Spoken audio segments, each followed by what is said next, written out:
Ole Miss had, established tackles at both spots when you came here. What was your mindset coming in, and did you expect to be in the place that you are right now? Honestly, I was just coming in to help out any way I could, whether it be guard, tackle, center, tight end. Honestly, I was just down to play my last year, just to play anything. So I'm just happy to contribute any way I can. So 3 weeks in, how would you kind of assess your play so far, and what are some things that you've improved on, and what are some things you could still need to work on? it's a lot of things. It's a lot of things to improve on.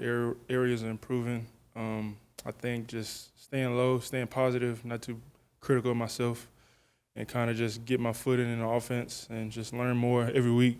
It's really just a learning process for me every week. So. What's it kind of like to prepare, like going into a week, you're at left tackle, and then you have kind of interchanging players right next to you at that guard spot?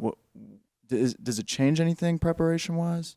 Not really. It's just communication with all five guys. So whether it's whoever next to me or I'm on the other side, it's just communicating.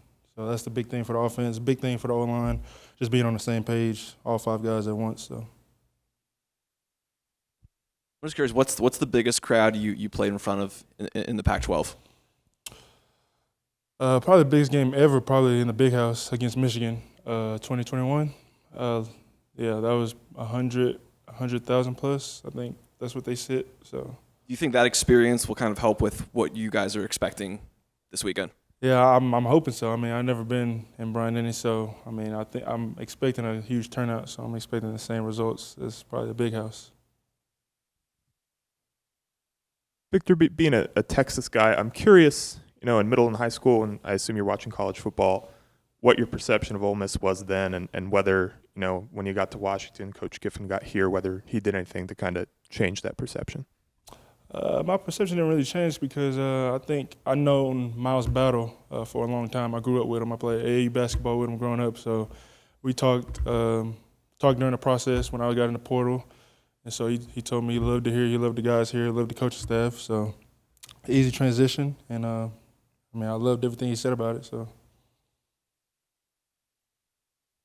Are big game environments like Big House and what you'll see, is that something that affects you? Or are you able to kind of compartmentalize and just kind of keep your emotions in check?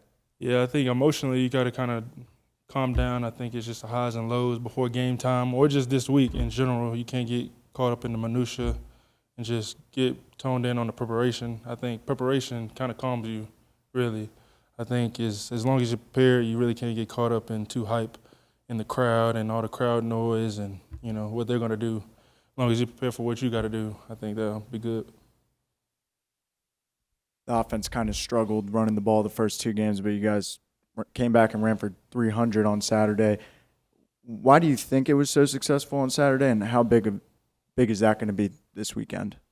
It just all started with Coach Garrison. I think Coach Garrison challenged us, Coach Weiss challenged us, Coach Kiffin challenged us, and we challenged ourselves. So it all starts on a Tuesday just like this, being prepared for the run game, being in full pads, and set the tempo for the week, and then that leads into Saturday. And so just like this week, it leads to Bama, turn it up a notch on a Tuesday, leads into Wednesday, and be prepared for game day on Saturday.